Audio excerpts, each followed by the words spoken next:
आपली संस्कृती, आपले संस्कार सदा राहू दे आपल्या सोबत. भारताच्या महान ग्रंथांचे आणि काव्यांचे संपूर्ण संकलन. सबस्क्राईब करा तिलक.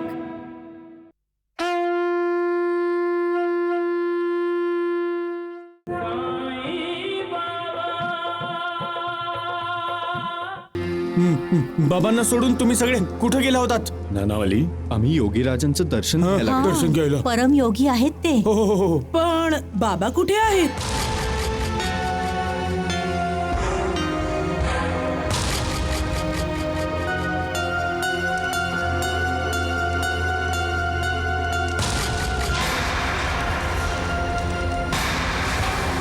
पण बाबांची झोळी तर इथेच आहे, तर बाबाही द्वारकामाईमध्येच असतील. पण दिसत का नाहीये? देवा, साईनाथ, ते बघा ते.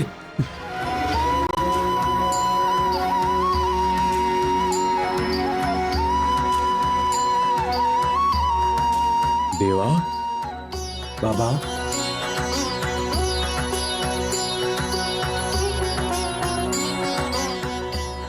आश्चर्य तर हे वाटतंय की बाबा वर गेले कसे? हा झोपाळा वर कसा अडकवलाय? चिंध्या तर बघा, इतक्या जुन्या आहेत की कधीही निसटू शकतात. फडतळाचं वजन कसं काय सहन होत आहे? त्याच्यासोबत साईबाबांचं वजन सुद्धा. ही सगळी माझ्या देवाची जादू आहे. ओम जय साईनाथ, जय साईनाथ, आदिनाथ तुम्हारा, तुम्हें श्रद्धा नमन हमारा.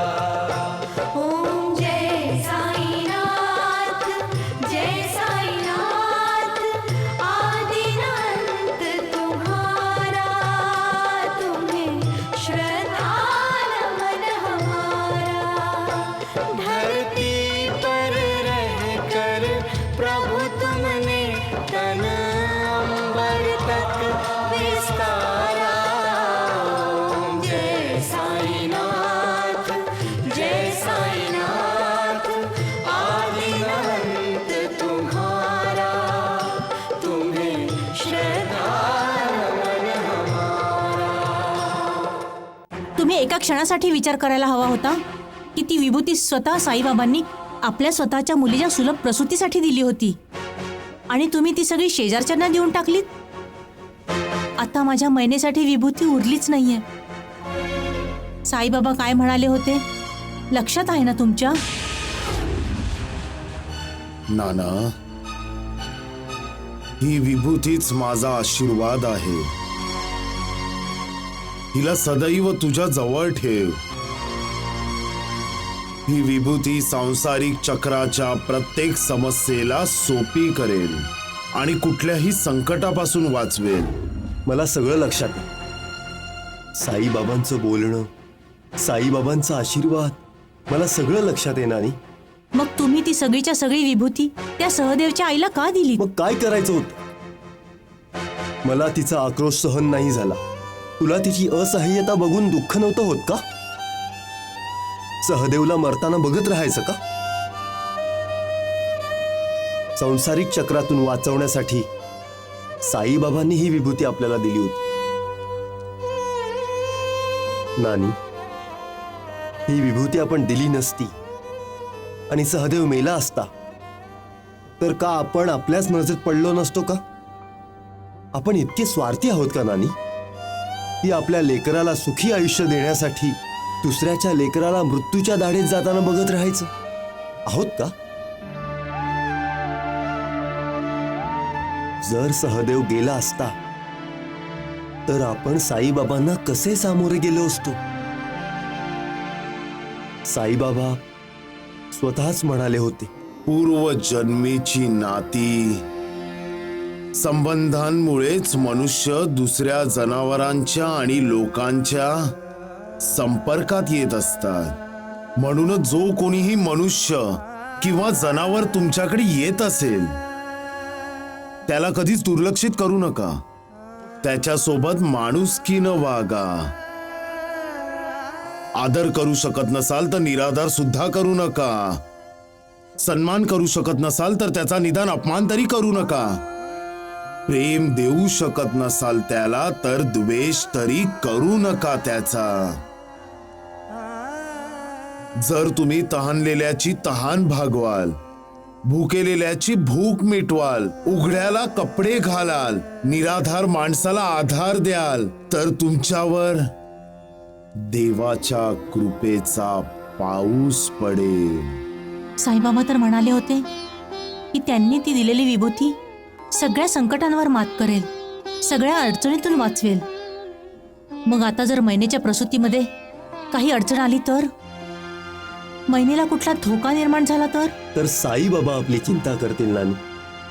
तसंही साईबाबा म्हणालेच आहे, हे माझं कर्तव्य आहे की जो कोणी शिष्य मला शरण येतो, मनापासून माझी उपासना, माझी भक्ती करतो, त्याच्या कल्याणासाठी मी नेहमी काळजी करत असतो. लक्षात आहे ना, तू मला वचन दिलं आहेस की तू माझ्या बाळाची आई होशील. देव करो असं होऊ नये. तुला सांगितलेलं भविष्य खोटं ठरव आणि तू तुझ्या होणाऱ्या बाळासोबत नेहमी खुश राहा.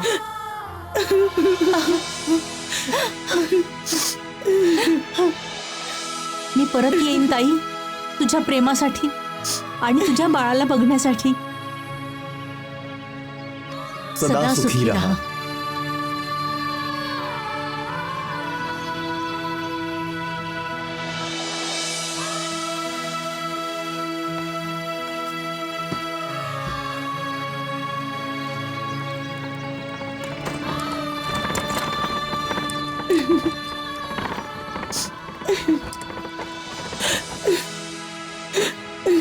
साई बाबा, मैनाताईची तुमच्यावर खूप श्रद्धा आहे, विश्वास आणि खरी भक्ती आहे.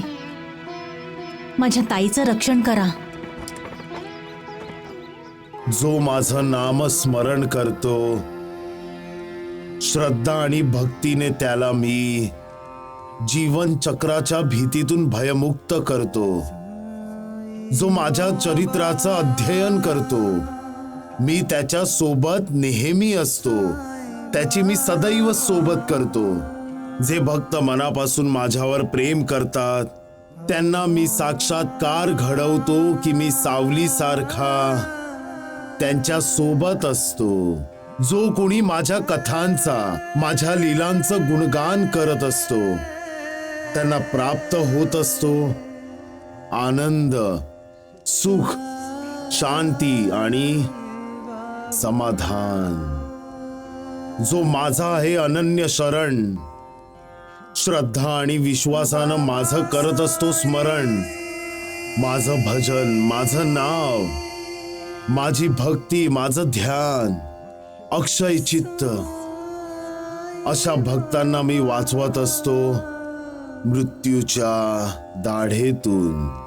सबका मालिक एक.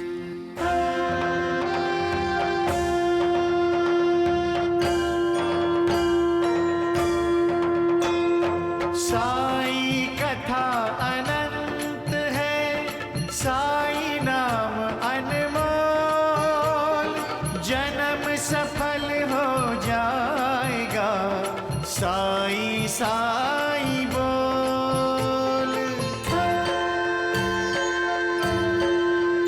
सुख धाम धन धाम, साई राम साई श्याम, गुण धाम यश धाम, साई राम साई श्याम. ओ भक्त वत्सल दीन बंधु बाबा तुझे प्रणाम. साई बाबा तुझे प्रणाम, साई बाबा तुझे प्रणाम.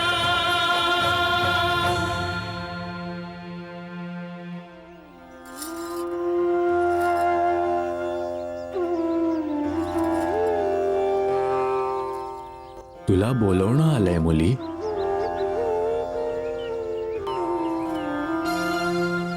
देवाचं दर्शन घ्यायला नाही जाणार तू? बाबा, आताच तर मी देवाचं दर्शन घेतलंय. मी त्याबद्दल बोलतोय बेटी, ज्याच्या कृपाप्रसादानं तुझ्या स्त्रीत्वाचा गौरव झालाय. आंबा खाल्ला आहेस ना मुली? हो. साई कथा अनंत है, साई नाम अनमोल, जन्म सफल. बाईसाहेब, कोणाला शोधताय तुम्ही? आता इथे एक फकीर बाबा बसले होते. कुठे? इथे? इथे तर कोणीच फकीर बसला नव्हता. आता फकीर बाबा माझ्याशी बोलले, ते इथेच बसले होते. बाईसाहेब, नक्कीच तुम्हाला काहीतरी भ्रम झाला असेल. मी इथं सकाळपासून फुलं विकते, इथे तर कोणीच बाबा बसले नव्हते. भ्रम होता? हम्म.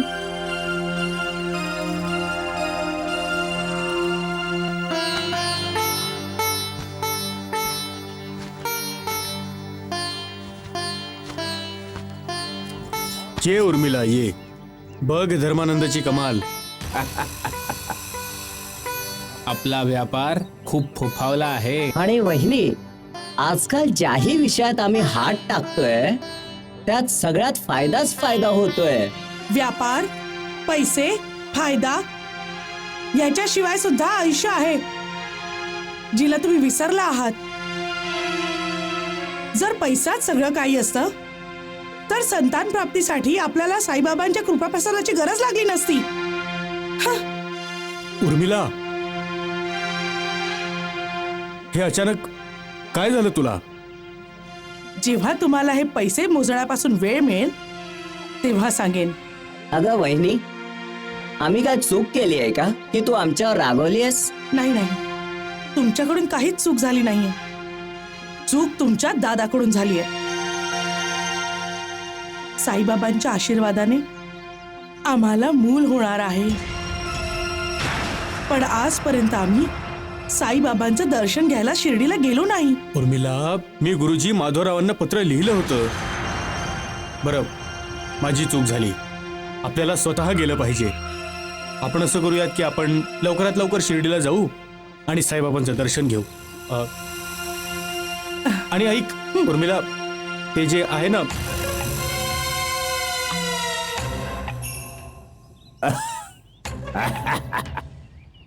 तुमच्या वहिनीसाठी हसणं काहीच नाहीये.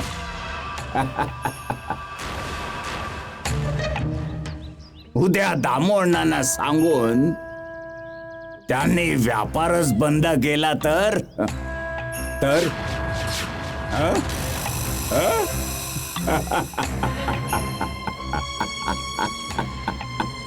अरे तुम्हा दोघांचं काय होईल?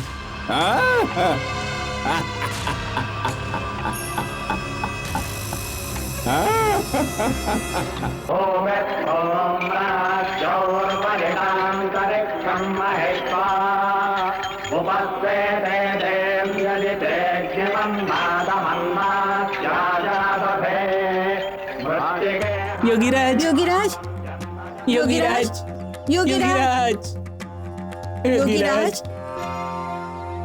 तुम्ही आमचे देव आहात योगीराज. मी देव नाहीये. मला दैवत्व देऊन तू मला लाजवतेस. बरोबर. देव तर तो आहे, त्याच्याशिवाय अजून कोणीही देव नाही. मी तर फक्त एक भक्त आहे त्याचा. आमच्यासाठी तर तुम्हीच देव आहात. आपल्या कृपेने आमचा उद्धार झाला योगीराज. माझ्या कृपेने? आम्हाला चांगलं लक्षात आहे योगीराज. तुम्ही आमच्या शेतात समाधी घेतली होती आणि त्या समाधीमुळे आमच्या शेतातल्या जमिनीला वरदान मिळालं. तेव्हापासून माझ्या शेतात 4 पिकं निघत आहेत योगीराज. आम्ही आमचं सगळं कर्ज फेडलंय. ही आमची कृतज्ञता आहे. बस तुमचा आशीर्वाद सदैव आमच्यावर असू द्या.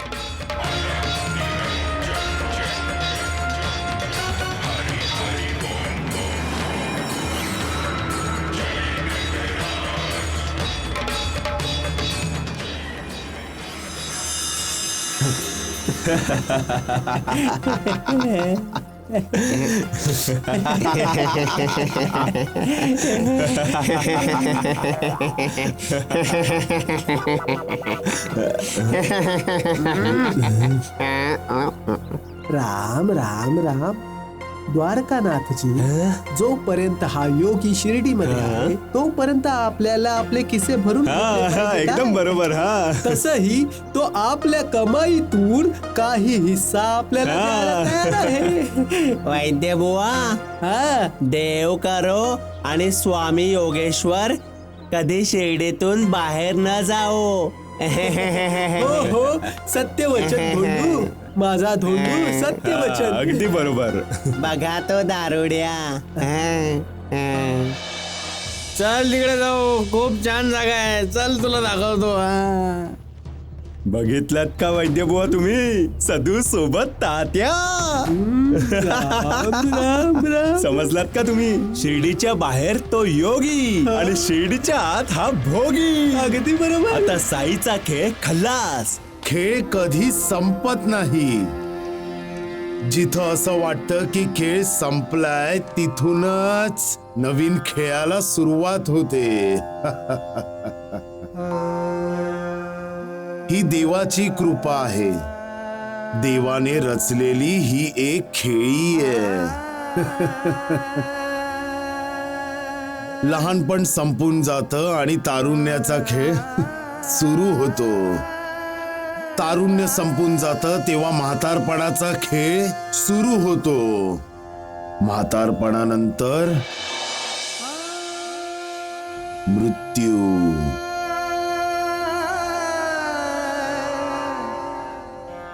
पण मृत्यू सोबत सुद्धा खेळ संपत नाही.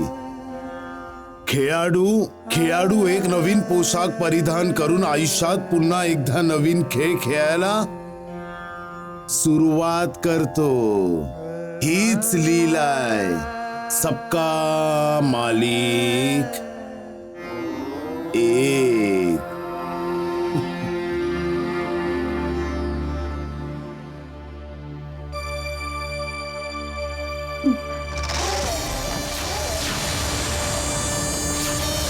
मुलाला जन्म देताच तू मरणार आहेस.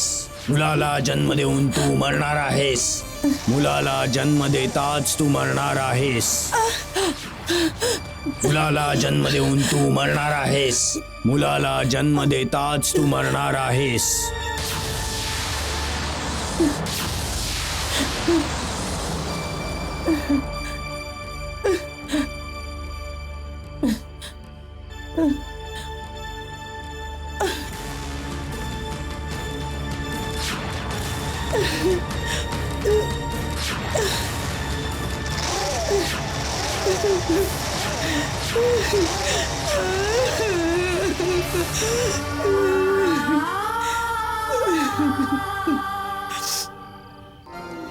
देवा,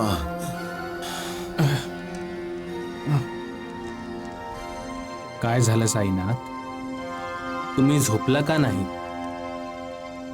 महासपती,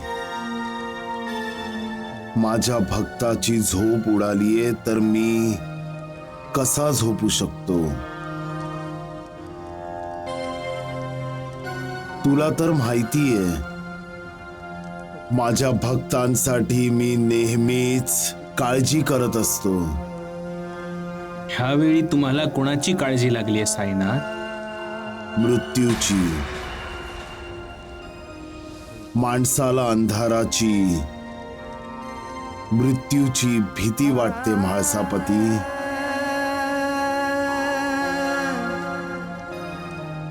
अंधारात जायला तो यासाठी घाबरतो कारण त्याला माहित नसतं की अंधारात काय होणार आहे.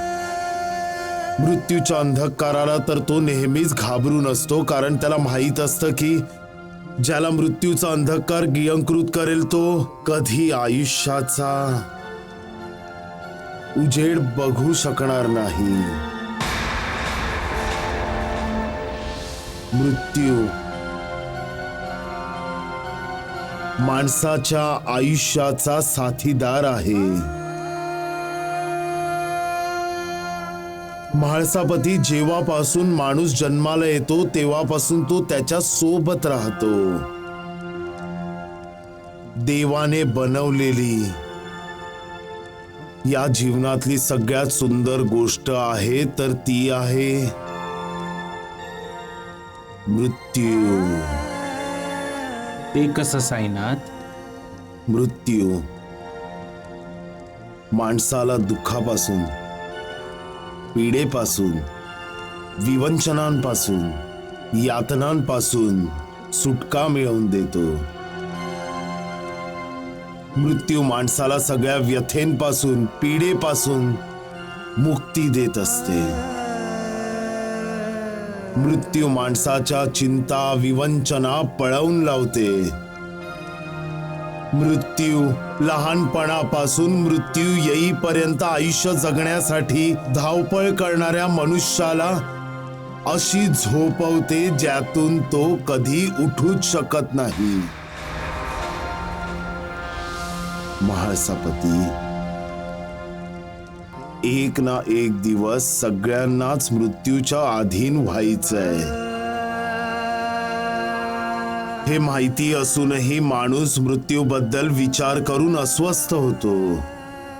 पण सत्य नाकारून चालत नाही. आणि सत्य हे आहे की या पृथ्वी तलावरचं अंतिम सत्य आहे मृत्यू.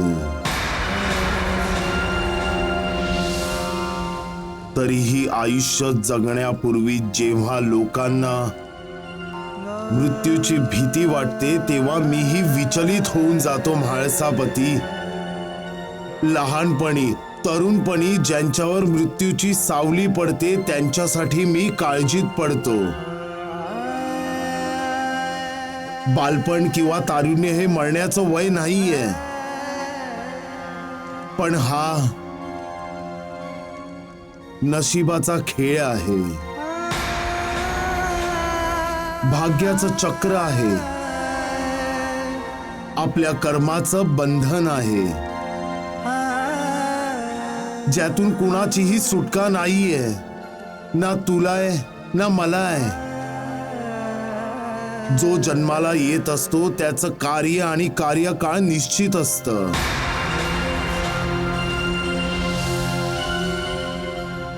आणि जेव्हा त्यांचं कार्य आणि कार्यकाळ पूर्ण होतं तेव्हा तो मृत्यूला स्वाधीन होत असतो.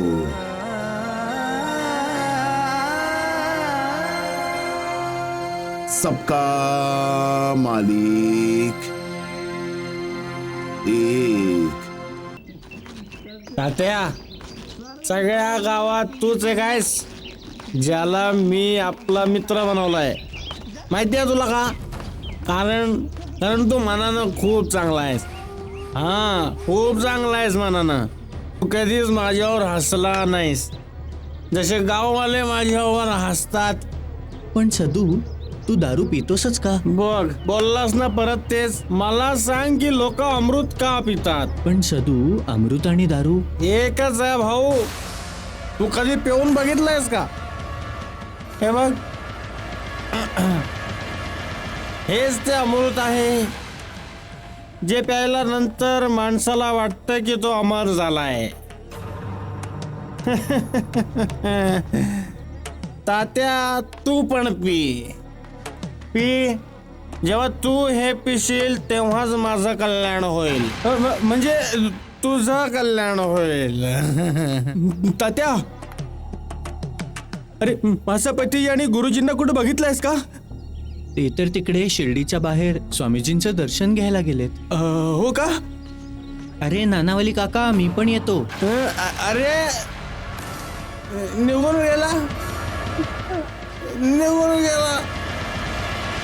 दारू न पिताच निघून गेला. असं वाटतंय इतक्या लवकर काही माझा उद्धार होणार नाहीये. जोपर्यंत हा बरबाद होणार नाही तोपर्यंत मी आबाद होणार नाही. म्हणजे ही बरबादी मला सोडणार नाही. आणि मी हिला सोडणार नाही.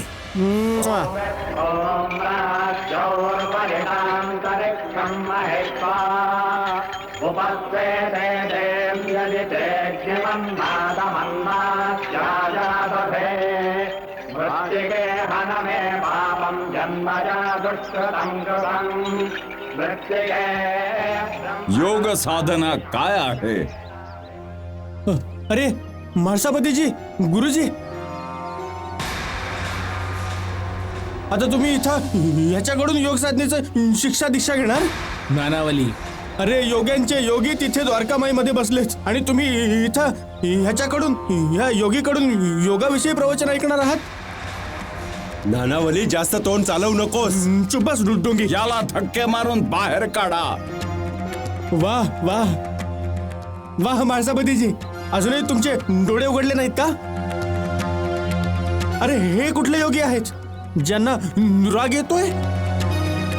बाबा काय म्हणतात? योगी तो असतो ज्याला क्रोध येत नाही. बाबा तर म्हणतात की प्रत्येकाचा सन्मान केला पाहिजे. आणि हे कसे योगी जे अपमान करत आहेत? म्हाळसापतीजी, तुम्ही विचारा ना ह्यांना की योग काय आहे. गुरुजी, विचारा योगी कोण आहे, विचारा ना. अरे जो आपल्या विकारांवर विजय प्राप्त करतो तो योगी असतो. हो, आणि हा पूर्णपणे विकारांच्या आहारी गेला आहे.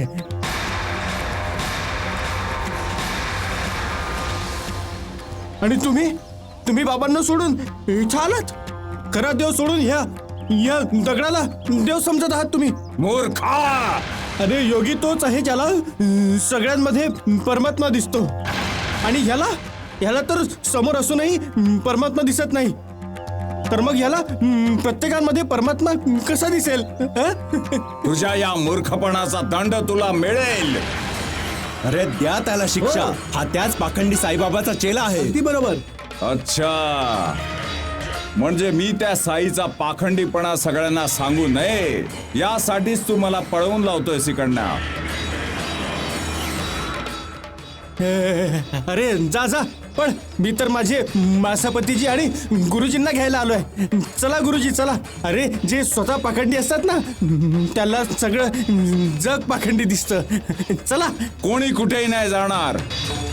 इथे जे बसले आहेत ते सगळे माझे भक्त आहेत, माझे शिष्य आहेत.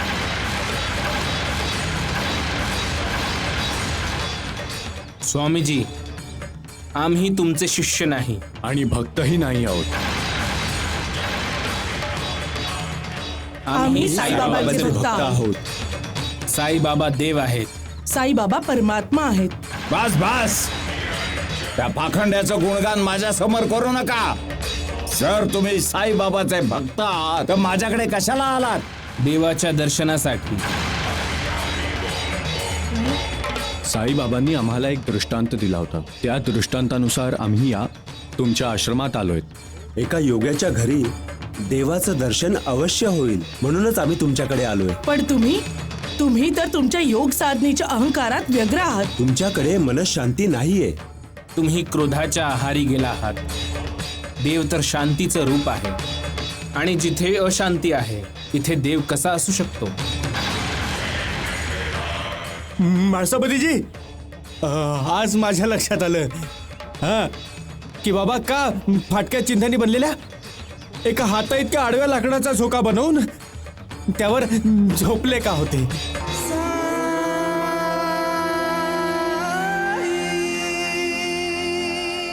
एक योगी काय करू शकतो ते आम्हाला बाबा सांगत होते. स्वतःला स्वामी म्हणून घेण्यासाठी जमिनीच्या आत समाधीस्थ होऊन अवडंबर माजवण्याची गरज नाही आहे. म्हाळसापती, क्षमा करा स्वामीजी. तुम्ही साईबाबांकडे बोट दाखवलं म्हणून हे सगळं बोलावं लागलं. तुमच्यासाठी हेच योग्य आहे की लगेच द्वारका माईला जाऊन साईबाबांची माफी मागून त्यांना शरण जा. मी साईबाबाची क्षमा मागू कधीच नाही. पण एक गोष्ट लक्षात ठेवा, ज्या दिवशी मी शिर्डीत आणि द्वारका माईमध्ये पाय ठेवेन, साईचा पितळ उघडा पाडेन, कारण स्वामी योगेश्वर तर परमयोगी आहेत, परमयोगी. सत्यवचन. बरं द्वारिकाराजी, जरा तुमच्या ह्या परमयोगींना विचारा की आताच ह्या गायीनी काय म्हटलं. विचारा. अरे राम राम राम द्वारकानाथजी, हा नानावली तर आपल्या योगेश्वर स्वामीचा अपमान करतोय. असं वाटतंय त्या ढोंगी साईने सगळं शिकून पाठवलेलं दिसतंय त्याला. अरे जनावर आणि पक्षी आपली भाषा बोलत नाहीत गाढवा. सत्यवचन. पण साईबाबांना तर जनावर आणि पक्ष्यांची भाषा येते. जे बोलू शकत नाहीत त्यांचं म्हणणं पण साईबाबा समजू शकतात. तर मग जा ना, तुमच्या साईबाबांनाच विचारा ना की ही जनावर काय बोलतायत ते. बाबांकडे जायची काय गरज आहे. हे तर मलाही माहिती आहे की ही गाय काय बोलत होती.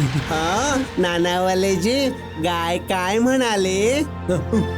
गाय हे म्हणत होती की हे स्वामी योगेश्वरजी संपूर्ण अहंकारी आहेत, विकारी आहेत. नेहमी स्वतःच्या योग साधनेविषयी घमंड असतो त्यांना.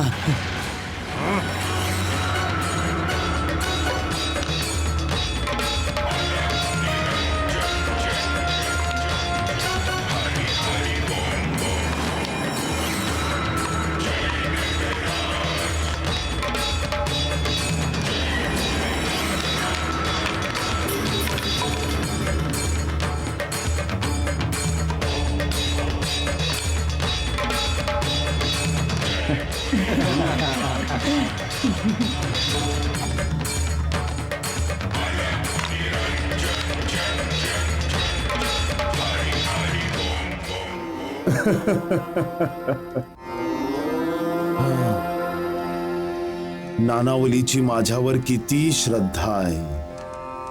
प्रणाम बाबा. गाववाले तर नानावलीला तुमचा हनुमान म्हणतात साईबाबा.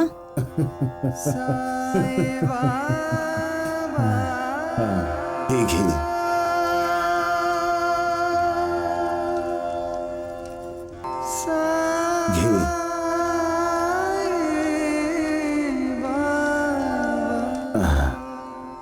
बाबा मी आलोय आणि यांना पण घेऊन आलोय. जा. काय भक्तांनो, देवाचं दर्शन झालं.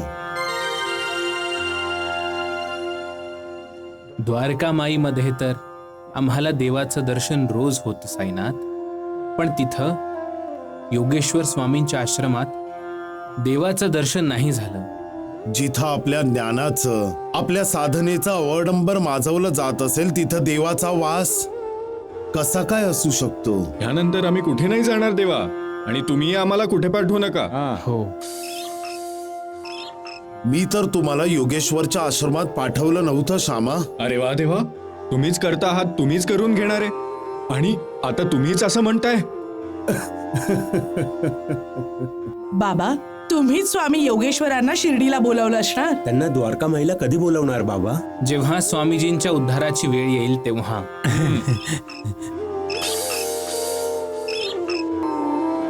अरे बाबा, असं वाटतं ही पाल सुद्धा तुमचं प्रवचन ऐकण्यासाठी उत्सुक आहे. बाबा, काय पालीचं चुकचुकणं अशुभ असतं का? प्रत्येकामध्ये देवाचा अंश असतो. मग कुणी अशुभ कसं काय असू शकतं लक्ष्मीची आई? पण बाबा, ही पाल सारखी सारखी काय बोलते आहे?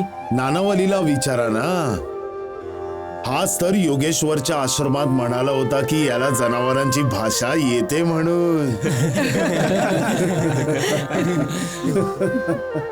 देवा सांगा ना, ही पाल चुकचुक का करतीये?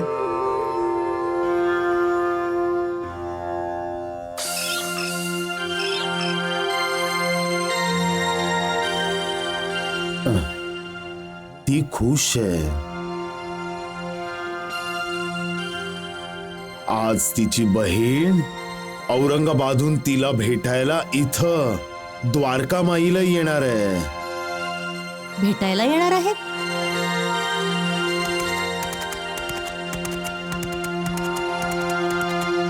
बाबा, पालीची बहीण औरंगाबादवरून येणार आहे का? हो.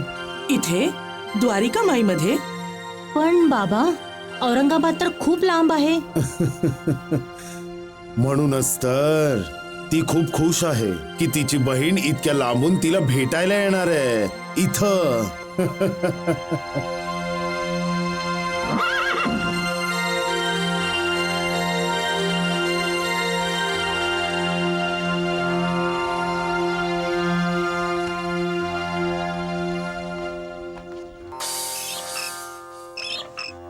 बघितलंस, इथं कोणाचाही विश्वास बसत नाहीये की तुझी बहीण तुला भेटायला इथं येणार आहे इतक्या लांबून.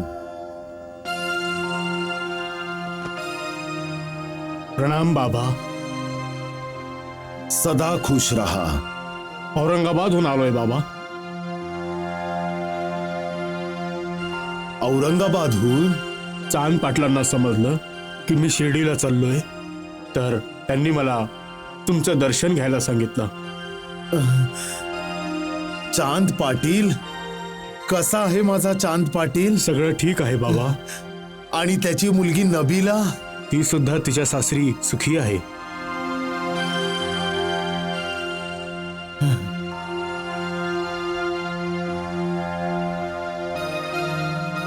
हे घे, ही विभूती माझ्या चांद पाटीलला दे. हा, आज्ञा बाबा. सदा सुखी रहा.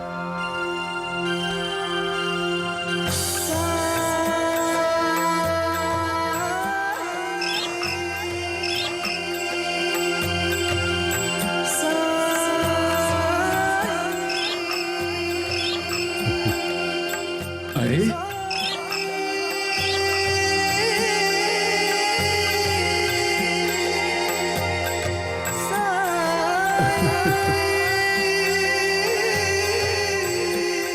साईनाथ, क्षणभरासाठी का होईना, पण पालीच्या बाबतीत आम्ही तुमच्यावर अविश्वास दाखवला. आम्हाला क्षमा करा. हो बाबा. देवा, आम्हाला माफ करा. हे माहिती असूनही की आम्हा अज्ञानांच्या मनात तुमच्याबद्दल शंका संदेह उत्पन्न होत असतात, म्हणून आम्हाला माफ करा. तुम्ही सर्वज्ञ आहात साईबाबा. तुमची लीला अगाध आहे साईबाबा. तुमची कृपा नेहमी आमच्यावर असू द्या. ओम जय साईनाथ, जय